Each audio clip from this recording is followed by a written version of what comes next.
there's certain matters as a Muslim you must know. You must know about rizq min Allah, that rizq is from Allah. You must know, you also must understand why is that the case. So there are other concepts like ajal, your lifespan is fixed. These are aqidah concepts, these are main aqidah concepts. I know people tend to go into the aqidah concepts about the sifat Allah, attributes of Allah. These are difficult discussions.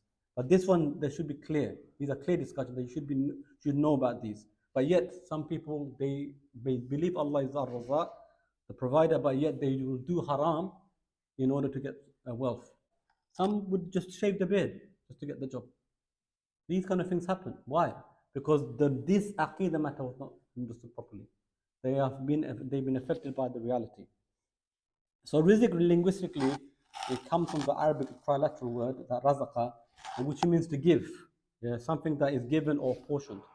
So the plural of it is arzaq. So in the usage, in the way the Arabs understood, the way the Islamic society understood, is receiving gifts or receiving something that you can use, you don't have to use, you can possess. It's about possess about something. So that is mainly what rizq is. Rizq is something you possess, that you have, and it can be many things. So some will argue that it could be a marriage, it could be a wife, it could be children, it could be tangible, yeah, madi, as well as intangible, like services, yeah. But the difference is that it's not ownership completely. So when we say ownership, when you have ownership of a rizq, it means that you owned it halal. So ownership in Islam is milkiyah, that you owned it in a halal way.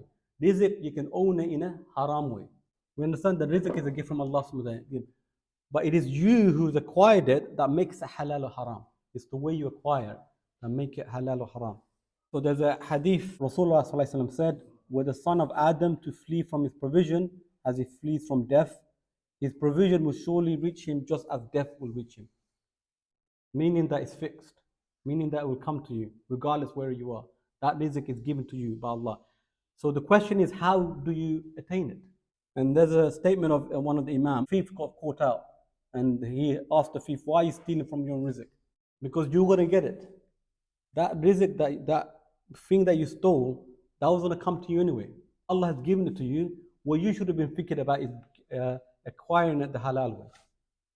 So Ibn Taymiyyah says this: wealth is blessing from Allah and trust with a servant.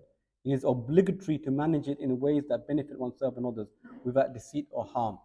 It makes sense to the non-believer, the disbeliever, that he does all of this, duck and dive in order to get wealth.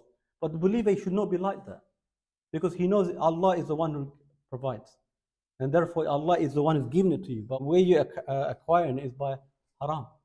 It just doesn't make sense to the believer.